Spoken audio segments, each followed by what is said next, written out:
El Compendio del Catecismo, con el Padre Antonio López.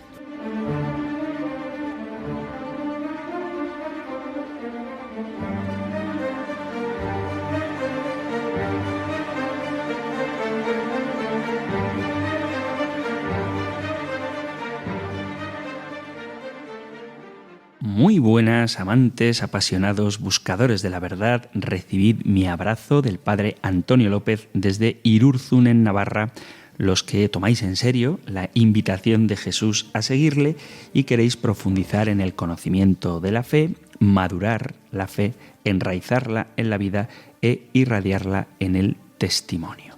Vamos a dedicar hoy el programa a vuestra participación. Sabéis que estoy encantado de recibir vuestros mensajes que podéis enviar al correo electrónico compendio@radiomaria.es o al número de teléfono para WhatsApp 668 594 383, de manera que podamos compartir cuáles son las dudas, las inquietudes, a veces las discrepancias y todo aquello que en la fe y en la caridad nos puede ayudar a conocer mejor aquello en lo que creemos, de manera que podamos vivirlo mejor. Todo ello orientado a la perfección en la caridad. Toda la finalidad de la doctrina y de la enseñanza debe ser puesta en el amor que no acaba, porque se puede muy bien exponer lo que es preciso creer, esperar o hacer, pero sobre todo debe resaltarse que el amor de nuestro Señor siempre prevalece, a fin de que cada uno comprenda que todo acto de virtud perfectamente cristiano no tiene otro origen que el amor, ni otro término que el amor.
Vamos allá con nuestro programa de hoy, que estará dedicado a la participación de los oyentes a través del correo electrónico compendio@radiomaria.es o del número de teléfono para WhatsApp 668-594-383.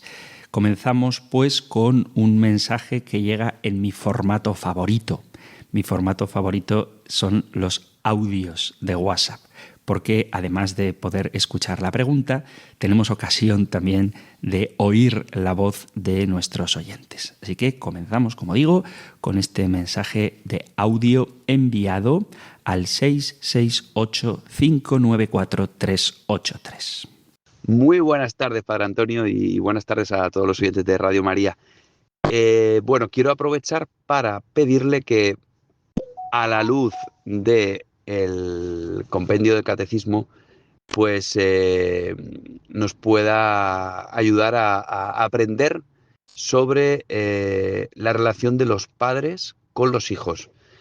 Y en especial, sí quiero ver si nos puede dar un poco de luz sobre cómo los padres debemos tratar a los hijos en su vocación y en particular en la vocación hacia la vida consagrada. Bueno, pues muchísimas gracias y le mando un abrazo muy, muy fuerte.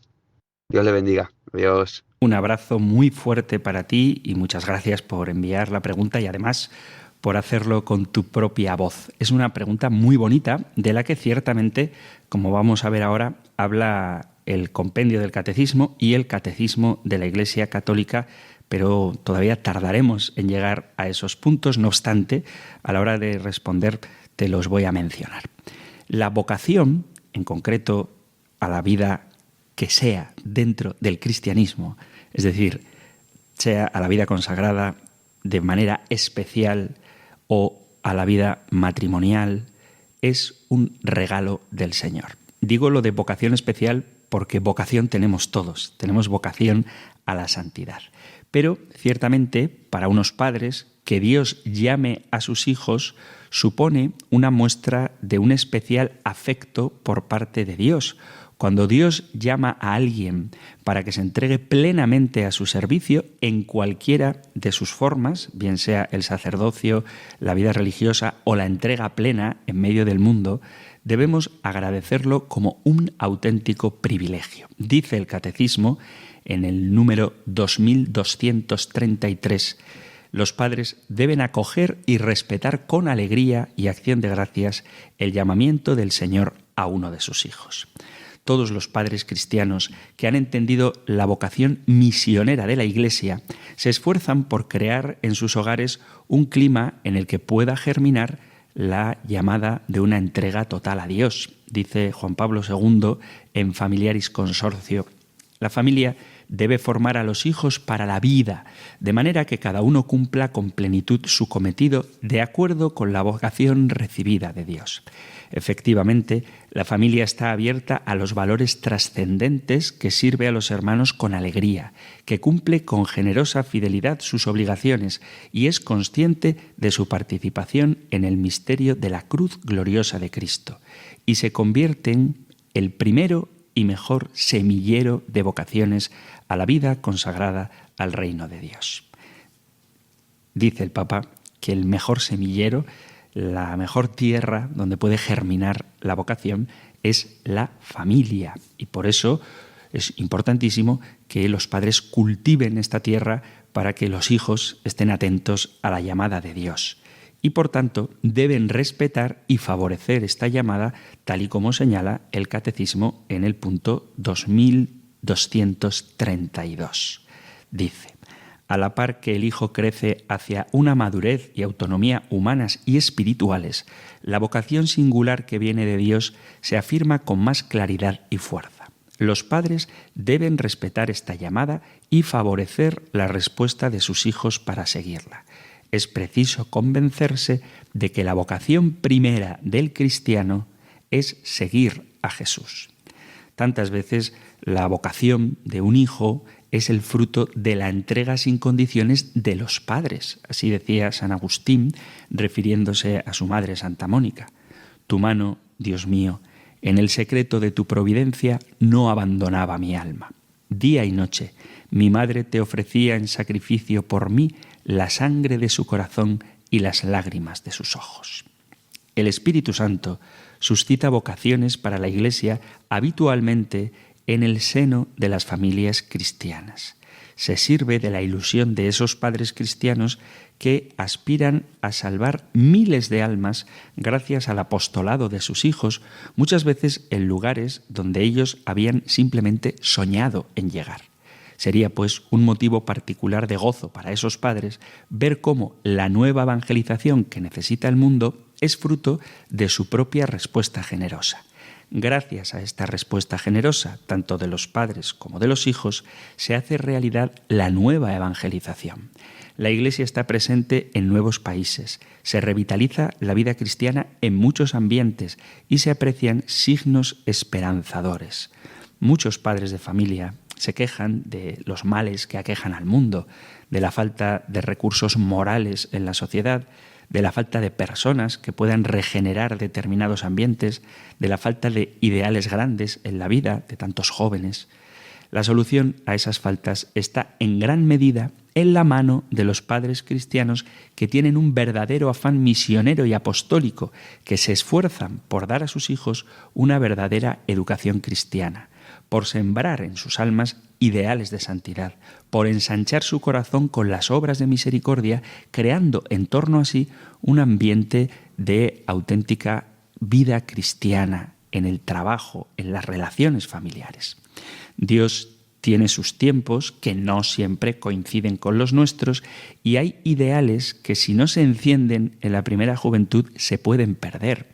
Es algo que sucede también en el noviazgo, en la entrega a Dios y en otros muchos ámbitos.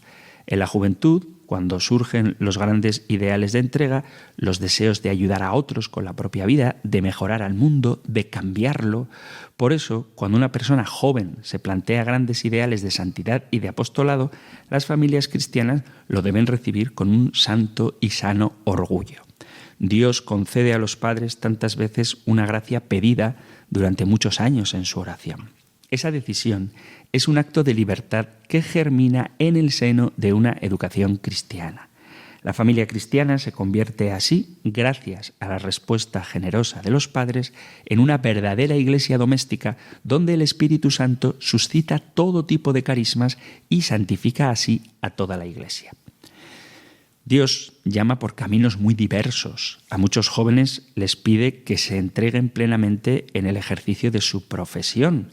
A otros se lo pide en la profesión de manera celibataria para cumplir la misión divina de hacer llegar a todo el mundo la llamada universal a la santidad mediante la santificación de su trabajo y en sus circunstancias ordinarias. Vuelvo a citar a Juan Pablo II. Queridos jóvenes, quisiera deciros a cada uno, si tal llamada llega a tu corazón, no la acalles. Hay, lo sabéis bien, una gran necesidad de vocaciones, de laicos comprometidos que sigan más de cerca a Jesús. La Iglesia se dirige a vosotros jóvenes, y si el fruto de esta oración de la Iglesia llega a nacer en lo íntimo de vuestro corazón, escuchad al Maestro que os dice, sígueme, no tengáis miedo, y dadle, si os lo pide, vuestro corazón y vuestra vida entera. Cuando se conoce la llamada de Dios, se conoce mucho más profundamente el sentido de la propia existencia. Con la llamada se descubren los planes que Dios tiene para cada uno, para con los hijos y para los padres. La felicidad de los padres y de los hijos depende del cumplimiento de los planes de Dios que nunca encadenan, sino que potencian a la persona, la desarrollan, la dignifican, ensanchan su libertad, la hacen feliz. Para ser feliz, la clave es saber qué quiere Dios de mí, cuál es mi misión en la tierra. Dios no se deja nunca ganar en generosidad. Él premia a los que le siguen, tanto a los padres como a los hijos, con el 100 por 1 en esta vida y después con la vida eterna. Cuando estemos en el cielo, ya podremos ver los frutos que se producirán en tantas almas a lo largo de los siglos por la generosidad, la oración y la siembra generosa, sobre todo de muchos padres que han educado en la fe a sus hijos. Es natural que los hijos sean un tema constante en la oración de los padres. Siempre los padres cristianos sueñan con que sus hijos respondan generosamente al querer de Dios. Y aunque los padres cristianos desean que no haya nada en su hogar que separe a sus hijos de Dios, lo cierto es que los hijos, además de ser hijos de sus padres, son también hijos de su tiempo, de su formación escolar, de su ambiente cultural, de su entorno de amistades y, sobre todo, son hijos de su propia libertad. Hay estilos de vida que facilitan el encuentro de los hijos con Dios y hay otros estilos de vida que lo dificultan. Es lógico, pues, que los padres cristianos procuren que sus hijos tengan una educación cristiana y pongan los medios para que su familia sea una escuela de virtudes donde sus hijos puedan tomar cada uno sus propias decisiones con madurez humana y espiritual de forma adaptada a su edad. Por esa razón, el 90% de la vocación de los hijos se debe a los padres, pero solo el 90%, porque una respuesta generosa solamente germinará en un ambiente de libertad y de virtud. Algunos padres se encuentran hoy con que sus hijos retrasan durante mucho tiempo algunas decisiones importantes, como por ejemplo casarse, abrirse un camino en lo profesional. Hay, por otro lado, padres que se lamentan de que sus hijos ya mayores se resistan a dejar el hogar paterno porque allí se encuentran cómodos y apenas sin responsabilidades. Una buena formación cristiana se orienta hacia la decisión y el compromiso y logra que los hijos sean capaces de administrar rectamente su libertad y asumir pronto responsabilidades y compromisos que suponen esfuerzo. Y esto es una muestra de madurez. Los padres desean ideales altos para sus hijos en todos los ambientes, en lo social, en lo profesional, en lo cultural. Se comprende que los padres cristianos deseen, además, que sus hijos aspiren a la santidad y no se queden en una mediocridad espiritual. En este sentido, desean que sus hijos respondan plenamente a lo que Dios espera de ellos. Vuelvo a citar a San Juan Pablo II. Decía él: «Estad abiertos a las vocaciones que surjan entre vosotros.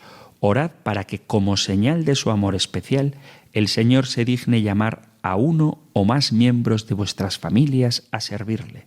Vivid vuestra fe con una alegría y un fervor que sean capaces de alentar dichas vocaciones. Sed generosos cuando vuestro hijo o vuestra hija o vuestro hermano o vuestra hermana decida seguir a Cristo por este camino especial. Dejad que su vocación vaya creciendo y fortaleciéndose. Prestad todo vuestro apoyo a una elección hecha con libertad». La elección de Dios constituye un motivo de alegría no solo para los padres, sino también para los abuelos, los hermanos, los tíos y también para esos matrimonios a los que Dios no concede hijos, pero son verdaderos padres espirituales de tantas almas entregadas a Dios. Ante la entrega total a Dios de un hijo, la reacción lógica de quien se ha propuesto hacer de su matrimonio un camino de santidad es agradecer a Dios ese don. Cuando los padres han creado un verdadero ambiente de libertad cristiana, es natural que Dios les bendiga en sus hijos. Los padres tienen sus propios planes y sus proyectos para cada hijo, pero lo que importa es que ese sueño coincida con lo que Dios quiere para cada uno. El gran proyecto para todos es que todos sean santos y ganen la felicidad eterna del cielo. Y no existe un proyecto más maravilloso que el que Dios tiene previsto para cada uno de nosotros. Los primeros barruntos de la entrega a Dios suelen producirse normalmente en la infancia o la adolescencia y dicen mucho del ambiente cristiano de una familia. Luego, ya en la segunda adolescencia o en la juventud, es cuando suelen tomarse las decisiones que determinarán una vida. Cuando uno decide lo que va a estudiar, cuando empieza a tener un novio o una novia en plan serio, o cuando decide plantearse su entrega total a Dios. Con la oración y el cariño, los padres cristianos deben secundar la entrega generosa de sus hijos. A veces, esa entrega supondrá la entrega de los planes y proyectos personales que los padres se habían hecho. No es un simple imprevisto, sino que es parte de la vocación paternal. Y en este sentido, podría decirse que toda vocación es doble. El hijo que se da y los padres que lo dan. Y a veces es muy grande el mérito de los padres que han sido llamados por Dios para dar lo que más quieren y entregarlo con alegría. Los padres cristianos siguen actuando así el ejemplo de la Virgen María y de San José. Decía Juan Pablo II, cuando comentaba la escena del niño Jesús perdido y hallado en el templo: Jesús a los 12 años ya da a conocer que ha venido a cumplir la divina voluntad. María y José le habían buscado con angustia y en aquel momento no comprendieron la respuesta que Jesús les dio. Qué dolor tan profundo en el corazón de los padres. ¿Cuántas madres conocen dolores semejantes?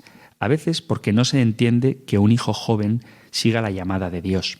Una llamada que los mismos padres, con su generosidad y espíritu de sacrificio, seguramente contribuyeron a suscitar. Ese dolor, ofrecido a Dios por medio de María, será después fuente de un gozo incomparable para los padres y para los hijos. Es ley de vida que los hijos tiendan a organizar su vida por su cuenta. A algunos padres les gustaría tener a sus hijos siempre al lado hasta que comprenden que esto no es posible. Muchos, buscando su bien, les proporcionan una formación académica que exige un distanciamiento físico, como por ejemplo cuando los propios padres pagan la universidad y la residencia de su hijo en una ciudad extranjera o en una ciudad que está un poco lejos, o lo mandan a otro país para que aprenda un idioma. En otras ocasiones son los hijos los que se separan físicamente de sus padres, bien sea por razones académicas, de estudios, o por trabajo, o por el noviazgo. Y cuando Dios bendice un hogar con la vocación de un hijo, a veces también pide a los padres esta separación física que, por otro lado, forma parte de la vida natural. Sería ingenuo pensar que si esos hijos no se hubieran entregado a Dios, estarían todo el día junto a sus padres. Además, bien sabemos que la mayoría de los chicos de esas edades buscan de modo natural un nivel bastante alto de independencia. Por eso, no deben confundirse las exigencias de la entrega con el natural distanciamiento que los padres suelen tener en el desarrollo de sus hijos. Con frecuencia, la entrega a Dios, no solo en el sacerdocio y la vida consagrada, supone dejar el hogar paterno. Es natural que a los padres les cueste este paso y sería raro que esa separación no doliera incluso mucho. También aquí se manifiesta el verdadero espíritu cristiano de una familia. En esos momentos, los padres no deben olvidar que también a los hijos les cuesta esta separación y que puede resultarles tanto o más dolorosa que a ellos. Sin dar excesivas facilidades, no harían bien en ponérselo difícil. Santa Teresa de Ávila dice esto de su propia vida. Cuando salí de casa de mi padre, no creo será más el sentimiento cuando me muera, porque me parece cada hueso se me apartaba de mí, que como no había amor de Dios que quitase el amor del padre y parientes, era todo haciéndome una fuerza tan grande que si el Señor no me ayudara, no bastaran mis consideraciones para ir adelante. Aquí me dio ánimo contra mí, de manera que lo puse por obra.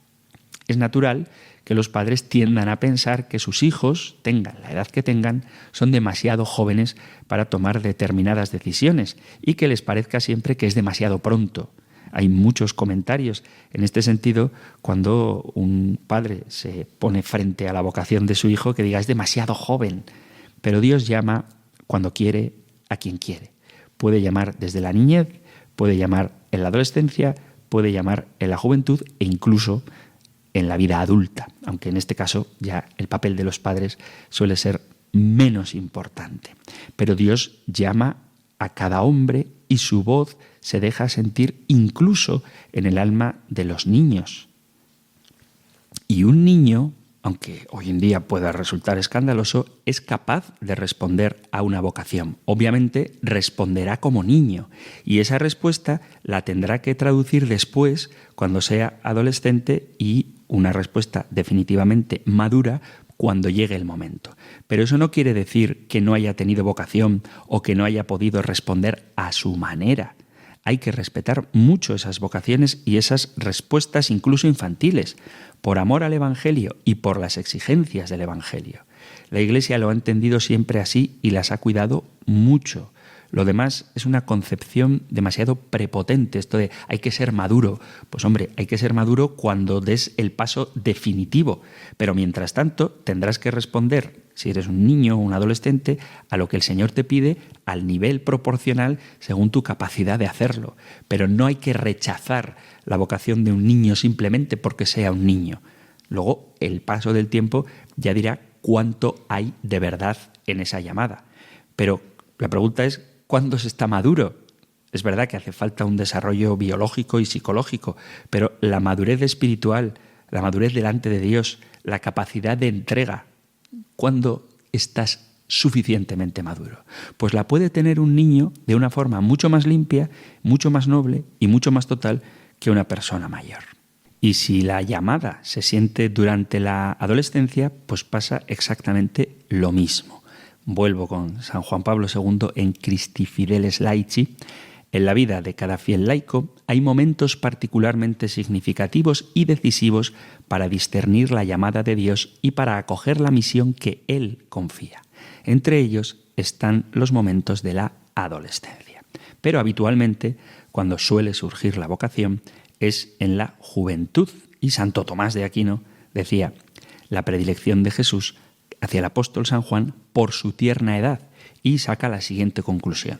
Esto nos da a entender cómo ama Dios de modo especial a aquellos que se entregan a su servicio desde la primera juventud.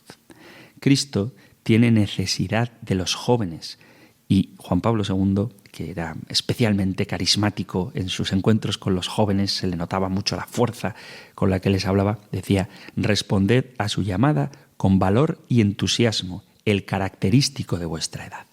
Cuando Dios llama a esas edades, los padres deben actuar con mucho sentido común y también con sentido sobrenatural. No pueden pensar por principio que cuando una persona joven toma una decisión de entregar a Dios su vida, lo hace por desconocimiento de la realidad o por ignorancia del mundo. El discernimiento de la llamada no es cuestión solo de experiencia humana o de conocimiento de las realidades del mundo, sino también y sobre todo de la madurez en el trato con Dios. Además, en la actualidad, para bien o para mal, lo habitual es que cualquier persona joven haya conocido ya, y no es siempre positivo esto, bastante de este mundo al que suelen referirse los padres cuando dicen es que no saben cómo funciona la vida. Pues probablemente un joven lo sepa incluso más de lo que lo sabías tú a su edad.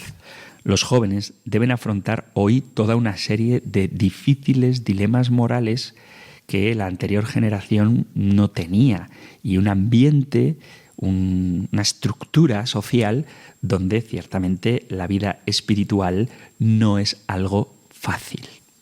Aquí lo importante es decir a Dios que sí cuando pasa a nuestro lado, tal y como hizo el apóstol San Juan, que probablemente era un adolescente.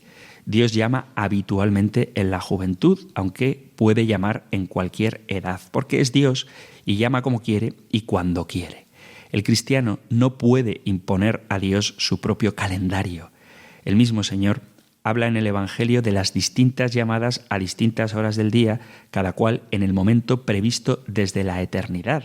No es simplemente apuntarse a una realidad humana, como ocurre cuando eliges un club deportivo o incluso una carrera universitaria, aunque también en lo de la carrera hay mucho de vocación. Es verdad que es natural estudiar las distintas posibilidades de elección y programar los tiempos oportunos, pero en el caso de la vocación, solo Dios decide el momento a la luz de su gracia. No existe, no debe existir ningún temor en proponer directamente a una persona joven o menos joven la llamada del Señor. Es un acto de amor y de confianza y puede ser un momento lleno de luz y de gracia. En unos casos Dios llama a una persona con una larga experiencia humana, en otros no. Por ejemplo, no hace falta que un chico haya salido con un montón de chicas para poder decidirse de modo maduro por Dios. Igual que no hace falta haber tenido muchas novias para encontrar a la mujer con la que finalmente uno decida casarse. Hay que discernir en cada caso concreto sin presuponer por principio que el deseo de entrega de un hijo sea un ímpetu juvenil, pasajero y superficial. Normalmente, Es tan fuerte la presión que reciben en contra de la entrega que una persona joven sabe bien que la entrega le supondrá mucha renuncia y mucho sacrificio. Por tanto, cuando un hijo está decidido a entregarse a Dios, más bien habría que presuponer por principio que es reflejo de una actitud generosa y madura y no de un arranque infantil. Los padres, entonces, deben ayudar a los hijos a decidir con libertad. Las decisiones que determinan el rumbo de una vida ha de tomarlas cada uno personalmente, con libertad, sin coacción y sin presiones de ningún tipo. ¿Qué pasa si luego no sigue adelante con su vocación? Todas las instituciones de la Iglesia, todas, la vida seminarística, o sea, cuando entras al seminario, pues tienes unos años de estudios y entras a la vida religiosa, tienes un postulantado, tienes un noviciado, es decir, hay plazos para comprobar tanto la madurez como la idoneidad de las personas que manifiestan una posible vocación. Y esto ayuda a crecer en la libertad de su decisión para que su entrega sea siempre consecuencia de un querer seguro, consciente y responsable. Aunque la vocación no es algo temporal, los candidatos son conscientes que durante la primera etapa están en un periodo de discernimiento de su vocación. Cuando dicen, ¿no?, que tiene que discernirlo antes de entrar al seminario, pero si el seminario ya es un tiempo de discernimiento, hay que manifestar el libre convencimiento de que Dios les llama, de que desean seguir esa llamada y entregarse a Dios para toda la vida, pero esto es perfectamente compatible con el hecho de que un tiempo después, luego de un discernimiento, compruebe que no es su camino específico y por lo tanto no deba seguir. Son vueltas que Dios permite dentro del camino de cada persona. Y si has respondido con generosidad al Señor y en esa respuesta te das cuenta de que a lo que te llama es a la santidad en otro camino, no ocurre nada de lo que tengamos que hacer un drama. Si alguno después no sigue porque no es ese su camino, no debe considerarlo ni un fracaso, porque descubrir la voluntad de Dios es siempre un acierto, ni un tiempo perdido, sino todo lo contrario, porque durante ese tiempo ha sido generoso, ha avanzado en su trato con Dios, ha recibido formación y ha crecido en muchas virtudes. Y esto sin duda le habrá ayudado y le ayudará durante toda su vida. Por tanto, no debe verse con inquietud la posible vocación de un hijo simplemente porque no haya seguridad absoluta de que sea su camino o ante la incertidumbre de que pueda no ser fiel a su vocación. Esa incertidumbre se da en todas las elecciones de la vida. Me gustaría preguntar a los oyentes, una pregunta íntima, si los que estáis casados os habéis casado con vuestra primera novia. Pues a lo mejor algunos sí, pero me atrevo a apostar que la mayoría no. Y eso no significa que hayáis sido infieles a la voluntad de Dios. Simplemente habéis tenido que hacer un proceso de discernimiento y hay plazos para el discernimiento de la vocación, como existe el plazo de discernimiento antes del matrimonio que se llama noviazgo. El temor al riesgo que entraña toda vocación es ciertamente comprensible, pero ese riesgo existe siempre prácticamente en todas las decisiones importantes de la vida. Por otro lado, no sería razonable culpar a la vocación de toda rebeldía, del desaliento o de la alteración del ánimo que a veces son propias de la adolescencia, como tampoco esta rebeldía o este desaliento sería un síntoma claro de falta de vocación. La Iglesia espera que los padres cristianos sean comprensivos y acompañen a sus hijos en el camino vocacional. La Iglesia, maestra en humanidad, conoce y comprende las dudas e inquietudes que a veces pueden padecer los padres cristianos. Hay avances, retrocesos, vueltas y revueltas. Lo que sí se pide es que estén siempre al lado de sus hijos, comprendiendo y alentando. La misión de los padres, antes y después de que los hijos perciban la llamada de Dios, es muy importante. Cuando un hijo se entrega a Dios, los padres tienen por delante una tarea que no acaba nunca. No deben desentenderse de su educación pensando que ya lo harán otros, sino que tienen la responsabilidad de ayudarles, especialmente cuando son más jóvenes. Y, ojo, cuando un padre se pone frente a la vocación de sus hijos, está delante de algo sobrenatural, misterioso y frágil. deben acoger con gratitud y con estima la actitud generosa de sus hijos y apoyarles con su oración y con su cariño, bien sea en el tiempo que están en casa, mientras disciernen si entran o no al seminario o al noviciado, y también durante todo ese periodo de formación, lo mismo que una vez que hayan hecho sus votos o se hayan ordenado. Así que si tuviera que resumir todo esto que he dicho, ¿cuál debería ser la actitud de los padres ante una posible vocación de sus hijos? Tendría que ser la gratitud, la oración, la escucha, el diálogo, el discernimiento y el acompañamiento, dejando siempre la libertad del hijo para que opte por lo que él considera que es la voluntad de Dios.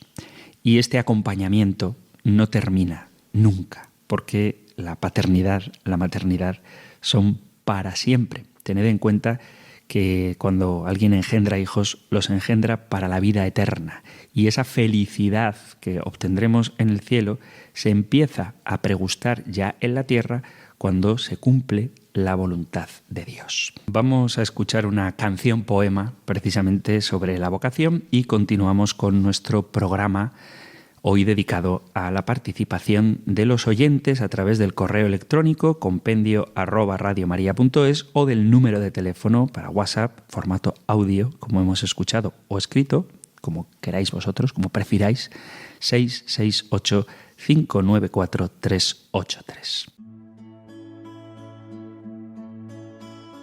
Escuché tu voz, ven y te haré pescador de hombres. Yo te seguiré,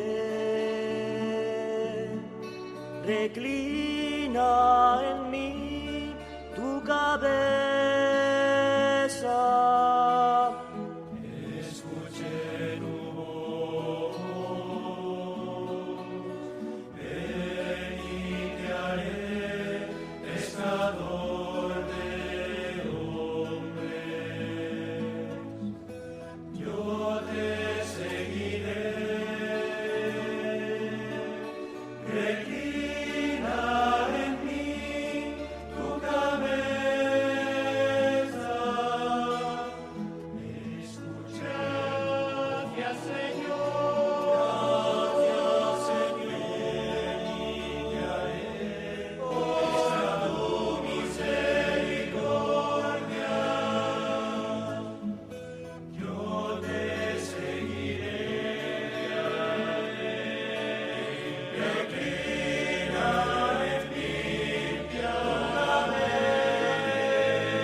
Revestido y consagrado, subiste al altar de Dios, las manos recién ungidas, tu pecho, roto de amor, viose inútil, impotente, para albergar los latidos de tu pobre corazón. Miles de ángeles en fiesta rodearon el ara santa, y 1000 toques de campana, voces fueron que a los vientos anunciaron que ha llegado a la tierra el Rey eterno, a manos de un sacerdote, su indigno y humilde siervo. Al celebrar las primicias del gran misterio y gran don, ofreciste el pan y el vino, el cáliz y el copón.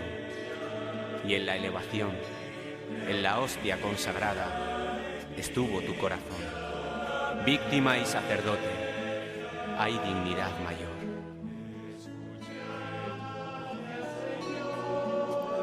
Manos sacerdotales, manos de pecador. Cuando Dios bajó a ellas desde el cielo, cuando fueron pesebre de tu amado, dulces lágrimas brotaron de tus ojos, que perplejos contemplaban asombrados al Dios que creó cielos y tierra, al Dios que habló desde una zarza ardiendo, al Dios que abrió el mar rojo con un soplo y condujo a Israel por el desierto, el Dios de Abraham y de Jacob, que hizo tantas maravillas por su pueblo, el Dios que fue a nacer en un portal, el Dios humilde que de un seno virginal vino de Señor a ser un siervo, el Dios enamorado de los hombres, el Dios crucificado en un madero. Este Dios vino a la hostia, y el nuevo sacerdote, emocionado, las manos temblorosas, el pan ya consagrado, los ojos en lágrimas bañados, no pensó otra cosa, al ver que Dios estaba entre sus dedos, que acercarlo a su boca y darle un beso.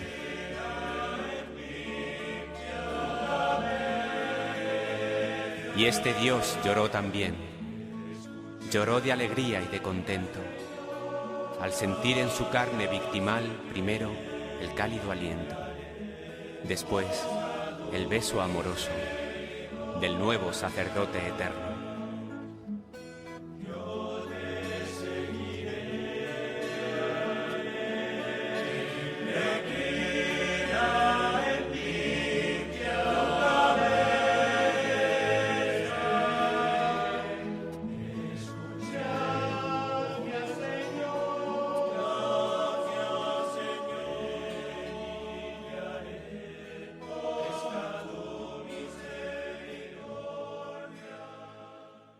Estás en Radio María escuchando el Compendio del Catecismo, nuestro espacio para apasionados buscadores de la verdad que puedes sintonizar aquí en la emisora de la Virgen de lunes a viernes de 4 a 5 de la tarde, una hora antes, si nos estás escuchando desde las Islas Canarias. Hoy estamos dedicando el programa a las preguntas de los oyentes que habéis enviado al correo electrónico compendio@radiomaria.es o al número de teléfono para WhatsApp 668-594-383. Vamos con otro mensaje, esta vez enviado al correo electrónico compendio@radiomaria.es. Dice: el pueblo judío cree que ellos son los únicos que se salvarán por ser los elegidos, pero no aceptaron a Jesús y lo condenaron a muerte. ¿Qué opina la Iglesia al respecto de la creencia judía sobre la salvación? Fijaos que nosotros, los cristianos, afirmamos la universalidad de la salvación de Jesucristo, a la par que afirmamos que la alianza de Dios con Israel es irrevocable, es decir, que el pacto judío es vigente. Entonces, puesto que Dios no ha revocado su alianza con el pueblo de Israel, no puede haber dos caminos de salvación diferentes. La teoría de que puede haber estos dos caminos de salvación, por un lado estaría el camino judío sin Cristo y otro camino, el cristiano con Cristo, es que pondría en peligro los fundamentos de la fe cristiana. La confesión, la fe en la mediación universal y por consiguiente también exclusiva de la salvación por medio de Jesucristo pertenece al núcleo de la fe cristiana, como pertenece también al núcleo de la fe cristiana la confesión del Dios uno, el Dios de Israel, que a través de su revelación en Jesucristo se ha manifestado totalmente como el Dios de todos los pueblos, de tal modo que en él se han cumplido las promesas, en concreto aquella de que todas las naciones orarán al Dios de Israel como el único Dios, tal y como dice el profeta Isaías en el capítulo 56. Hay un documento que es Notas para una correcta presentación de los judíos y el judaísmo en la predicación y la catequesis en la Iglesia Católica Romana, que publicó la Comisión de la Santa Sede para las Relaciones Religiosas con los Judíos. Y este documento mantiene que la Iglesia y el judaísmo no pueden presentarse como dos vías paralelas de salvación, sino que la Iglesia debe dar testimonio de Cristo como Redentor de todos. La fe cristiana confiesa que Dios quiere llevar a todos los pueblos a la salvación y que Jesucristo es el mediador universal de la salvación y que no hay bajo el cielo otro nombre dado a los hombres por el que nosotros debamos salvarnos. El problema está en cómo entienden la salvación los judíos. Para los judíos, la salvación es una liberación política y social del pueblo de Israel mediante la restauración anunciada por los profetas y que se consumará en la era mesiánica. Para ellos no hay separación entre la salvación física y la espiritual, sino que se ve la obra de Dios como plenamente libertaria en todos los ámbitos posibles. Israel conserva esa libertad en la medida en que es fiel al pacto de la Torá, al cumplimiento de la ley. Dios imputa la condición de justos a aquellos que en virtud de su fidelidad cumplen con la ley. Toda la salvación es, en última instancia, mérito de Dios, pero exige gratitud y lealtad a cambio. El judaísmo, igual que el cristianismo, cree en la liberación última de la humanidad mediante la instauración de la era mesiánica, que implica la resurrección de los muertos, el fin de la injusticia social y las guerras, del crimen y de la enfermedad. En definitiva, el paraíso en la tierra. Los gentiles que actúan con bondad humana se pueden considerar gentiles justos, especialmente si actúan en auxilio de Israel en tiempos de persecución. En el judaísmo no se cree en un día del juicio en que Dios juzgará a los seres humanos sobre la base de una doctrina o creencia, sino que será a partir del cumplimiento de la ley que considere salvos o no a los hombres.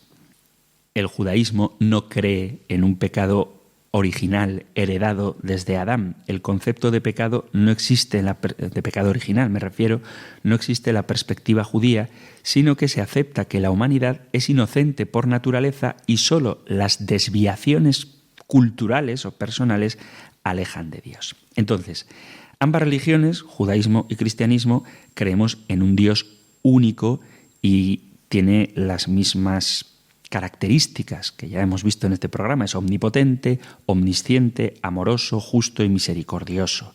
Ambas religiones creemos en un Dios que es creador del universo y que es Él el que nos da la salvación a través de su alianza. Pero la idea de salvación es distinta de la nuestra. ¿Cuál es la diferencia? Que nosotros creemos que ese Dios único es Padre, Hijo y Espíritu Santo. Los judíos rechazan el Antiguo Testamento, mientras que nosotros los cristianos aceptamos el Antiguo y el Nuevo.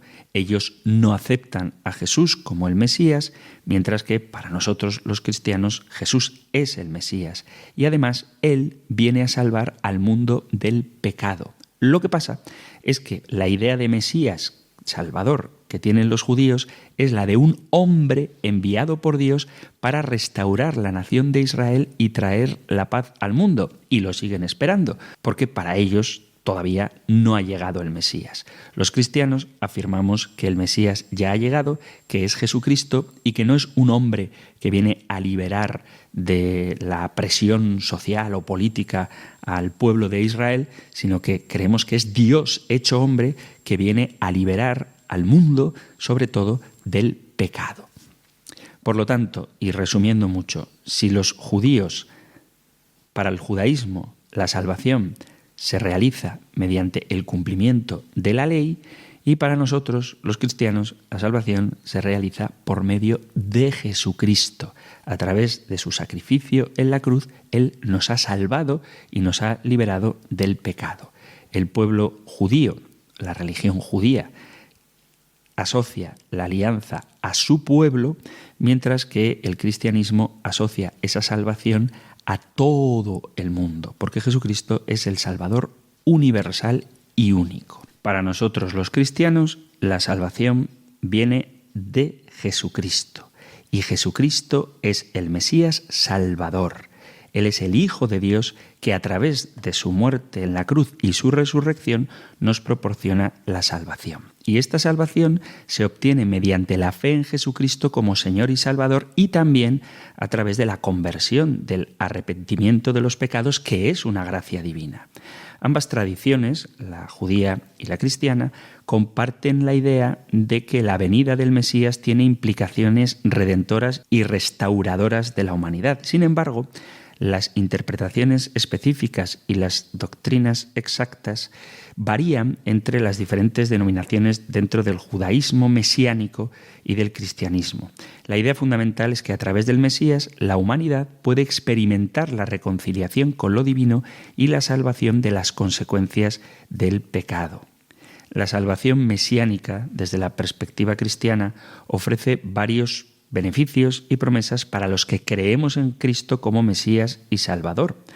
La reconciliación con Dios nos ofrece vivir en la vida del Padre. Jesucristo es el Mesías prometido y el mediador perfecto entre la humanidad y Dios, restaurando la relación rota por el pecado. Además, la salvación de Jesucristo conlleva el perdón de los pecados. Él murió como sacrificio por los pecados de la humanidad y quienes creemos en Él recibimos el perdón. Los cristianos creemos en la vida eterna.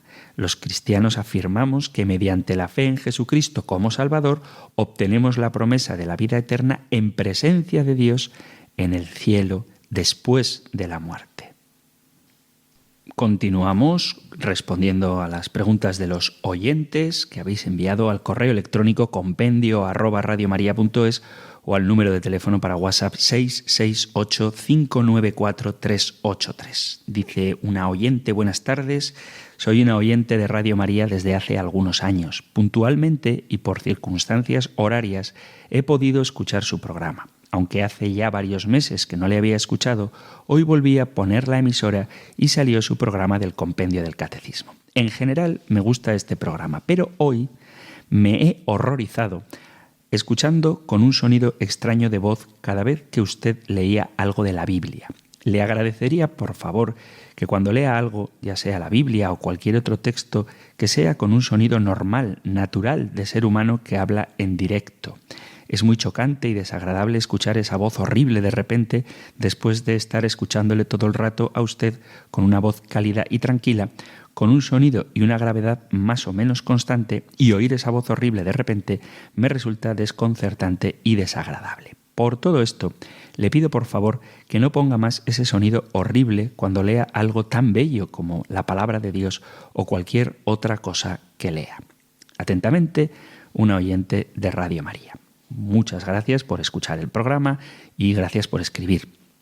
Lo que ocurre con este eco, que ya lo he comentado alguna vez, que suelo poner cuando leo la palabra de Dios, es que cuando estoy diciendo muchas cosas y meto alguna frase de la Sagrada Escritura en medio del discurso, quiero destacar que es de la palabra de Dios. Y como no puedo utilizar cursivas mientras hablo, me parece que un modo de dejar claro que eso que estoy diciendo es palabra de Dios es poner un sonido distinto. Sí que es verdad, y llevo un par de días intentando hacerlo, que la variación del eco puede ser mayor o menor. Entonces voy a procurar, para complacer a los que les gusta esta idea y también a los que no sea la reverberación tanta, pero sí que creo que es bueno que al menos en frases cortas metidas dentro de una expresión larga mía, para distinguir lo que digo yo de lo que dice la palabra de Dios, haya algún signo distintivo.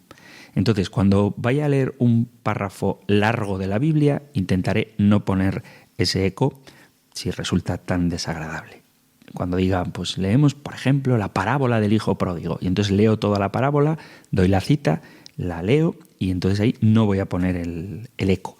Pero cuando sean frases cortas que están metidas dentro de un párrafo, y sobre todo cuando no me detengo especialmente a decir dónde está ese texto en la Sagrada Escritura, me vais a permitir que marque una diferencia. Sobre todo porque quiero destacar qué cosas son palabra de Dios y cuáles son palabras de hombre, puesto que las de hombre se pueden discutir y debatir, pero lo que es palabra de Dios tenemos que aceptarlo con la obediencia de la fe. No obstante, agradezco mucho que me deis vuestra opinión, porque ese es el modo en que podemos mejorar.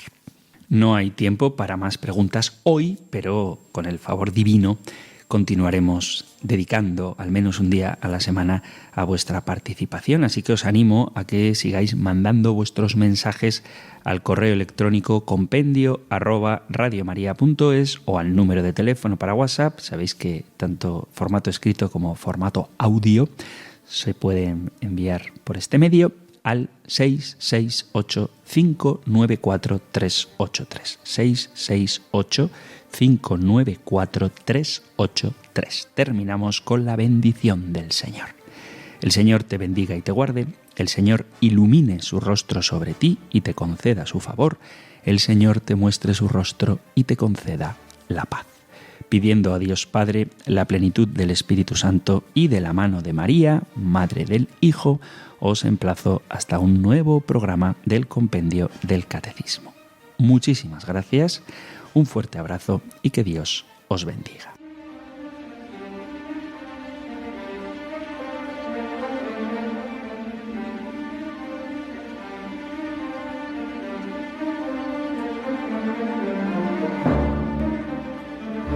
El Compendio del Catecismo con el Padre Antonio López.